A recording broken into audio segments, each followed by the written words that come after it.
girl, Meghan Markle. Ah, seemed like a nice lady.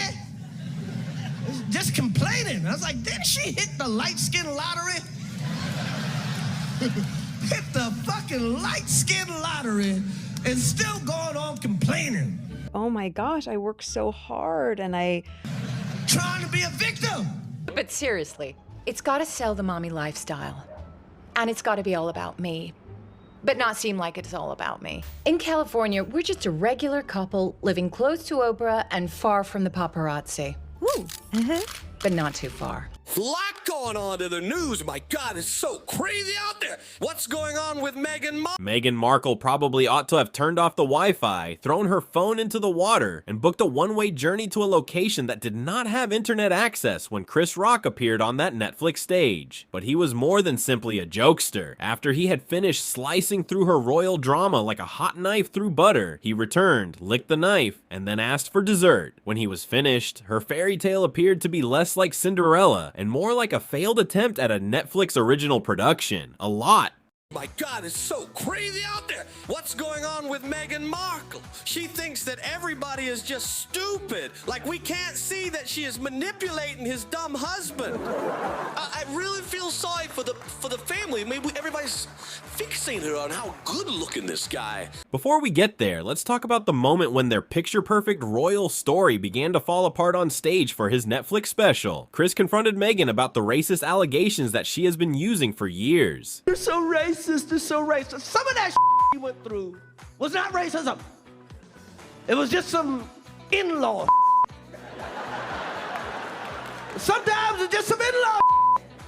Because she's complaining. I'm like, what the she talking about? Laugh out loud. Chris Rock reacted to Meghan's assertion on Oprah that she was unaware of the royals with the type of astonishment that one would reserve for someone who claims they had never heard of Google. He regarded it as if it were the beginning of the most straightforward joke of his whole life. Going on Oprah, I didn't know. I had no idea how racist they were. It's the royal family. You didn't Google these motherfuckers?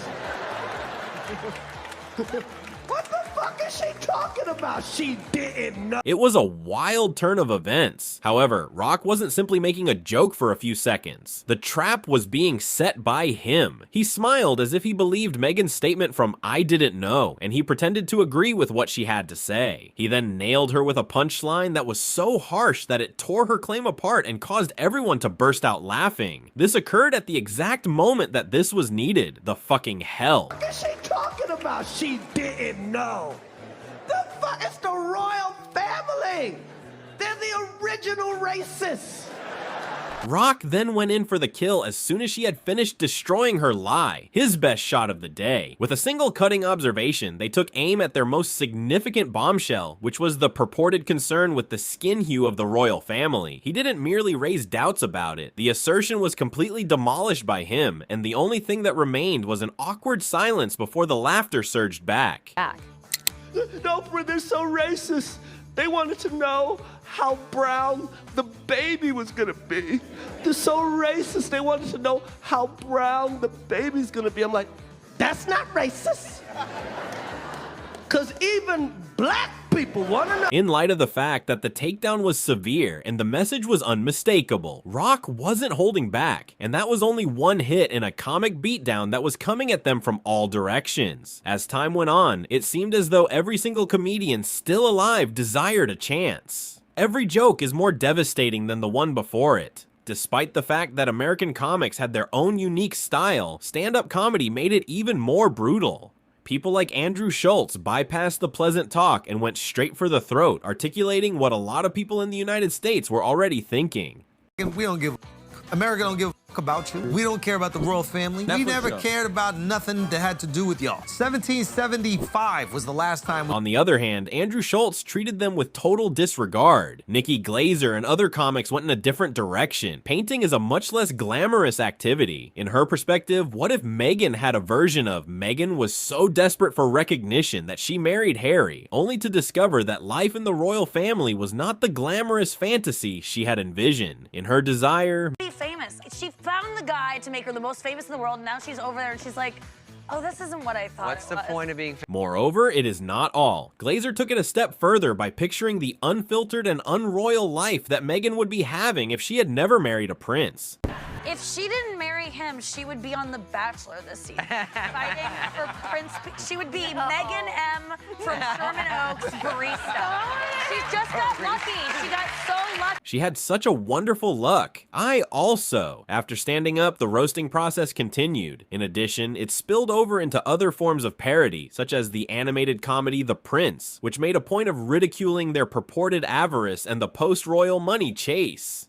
It's true that Chris Rock's roast was vicious, but believe me when I say that the cartoon world has been much more vicious. One of the most entertaining things that has been happening is that animated shows and parodies have been dragging Harry and Meghan through the muck without any filter. I think it's important we do this ourselves, Harry, and not live off your family. I agree. We'll just have to find a way to make £50 billion on our... The show did more than just make light of their financial situation. Meghan's reputation was the target of this attack. It gave the impression that she was dreadfully eager to be in the limelight and was frantic to seize any scrap of attention that she could lay her hands on. Shitto, listen to this. Meghan Markle to join the 11th season of The Real Housewives of Beverly Hills. Ugh, so thirsty for any kind of attention. I would die before I would be on her reality. And if the prince went hard, Spitting Image took it to another level, showing Harry stuck in endless overblown interviews where every answer felt like royal therapy hour, the rest just pure headline chasing nonsense. And make a shit ton of money out of podcasting, as I don't have any discernible... A man who exchanged true purpose for constant moaning and cushy interviews was shown as being lethargic and entirely out of touch by the British puppet show. Harry was also portrayed as being completely out of touch. Harry, you're such a moderate achiever. How do you stay at the top of the middle of your game? Well, Pads, an early start's important, so my butler Perkins gets up at 5 a.m. and does a 10K. I am. Apparently, Harry is still obsessed with his royal status, according to the show. However, he claims that he left at that time. Then when he gets in, he wakes me up and Googles to see if I'm still 5th in line to the throne. 5th in line? Yeah. Kate and Wills have any more kids, I'll move down another fucking... They ripped into their massive Netflix agreement, portraying it as nothing more than a way to profit from the royal drama. About television, do you have a Netflix account? Yeah, it's got about $9 million in it. Marmalado!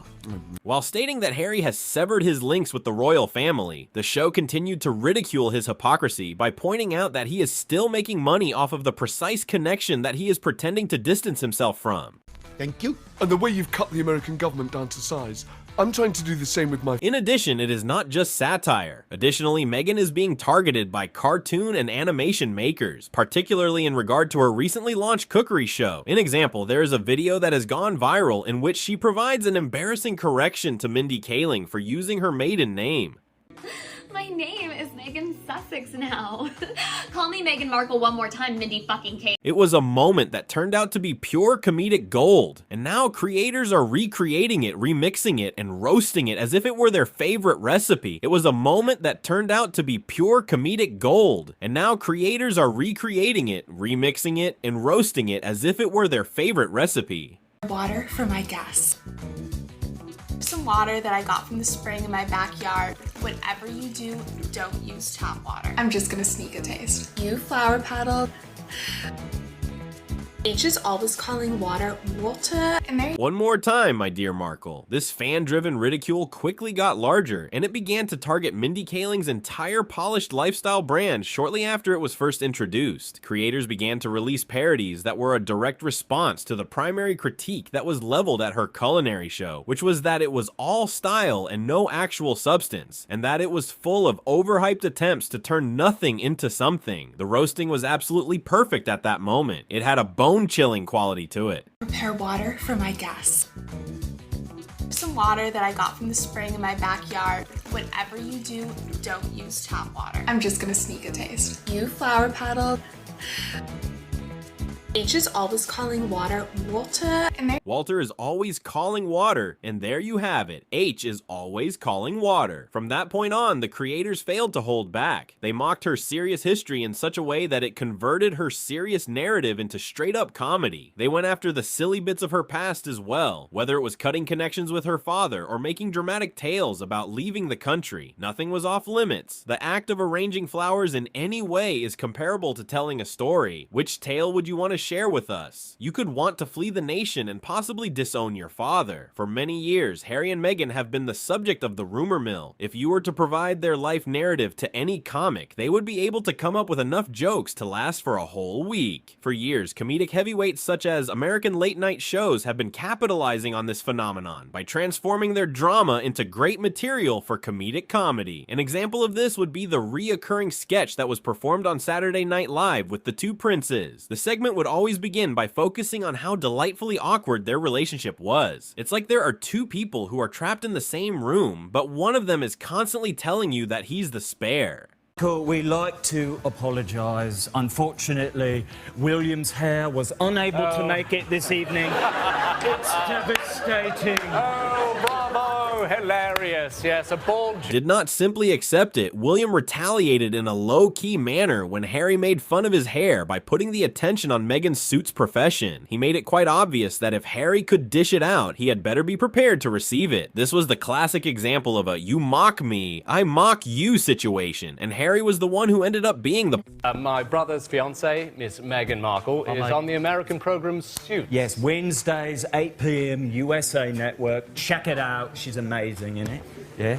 Right. The only difference between that show and this is people watch this one. Create a sarcastic sting one more time. In the episode Saturday Night Live, William made fun of Meghan's career by joking that the show was so dull that it might be marketed as a sleep aid. The perfect retort, which turned Harry's slight jab at his hair into a full-on roast, was the one that succeeded. As a result, Meghan was also caught in the sights. Whenever the kids are being fussy and not going to bed, she puts on an episode of Suits and they're out. So, what are you doing? Ow! Stop it! Stop! Put a stop to it. The situation was handled wonderfully by Saturday Night Live, which portrayed them as brothers who are unable to stop arguing and making fun of each other, and who are unable to even stay in the same room without exchanging insults. It was a golden nugget of comedy. Thank you, and goodbye, said William's hair. Yes. All right. Prince William and Prince Harry, everybody. The subsequent stage of public humiliation followed shortly after that. In this particular round, the cartoonists who stepped in to keep the thrashing going were the ones that won. When it comes to the brutality of animated cartoons, South Park is the most powerful force in the world. The fact that they devoted an entire episode to Harry and Meghan and began their Globe privacy tour by destroying Meghan's favorite contradiction, which was that they were begging for privacy while doing the exact opposite in the loudest way imaginable, is evidence that they successfully demonstrated their point. All we want is to... Normal people, all this attention is so hard. Isn't it true, sir, that your questionable wife has her own TV show and hangs out with celebrities and does fashion magazines? What are you suggesting? Well, I just think some people might say that your Instagram-loving wife actually doesn't want her private. Not limited themselves to Meghan alone. As well as that, they went all in on Harry, tearing apart his memoir as if it were the work of a man who was born into every privilege, but yet cried like he was the most unfortunate victim in the world. South Park turned that self-pity into a running farce, depicting Meghan as the self-styled boss woman who chased the spotlight, while Harry played the role of the lifelong victim who trailed after with his complaints. So let me start with you, sir. You've lived a life with the royal family, you've had everything handed to you, but you say your life has been hard, and now you've written all about it in your new book, Where?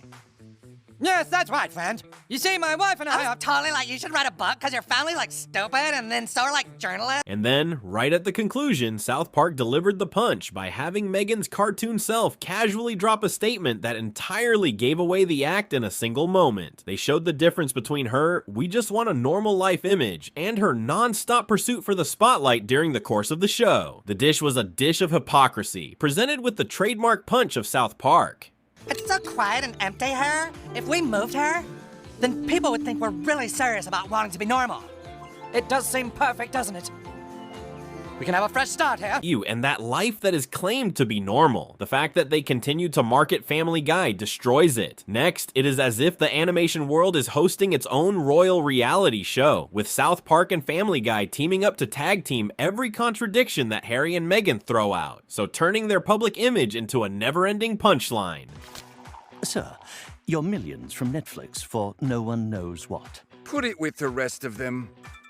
Babe, time to do our daily $250,000 sponsored Instagram post for Del Taco sponsored a post on Instagram for their brand. When Harry's personal truths were inserted into Family Guy, it was almost as if they were more real than reality itself. The episode turned his remarks into a punchline, giving the impression that even in cartoon form, he is unable to avoid spilling just enough to remind everyone why the derision never stops. I shouldn't have left the made-up nonsense.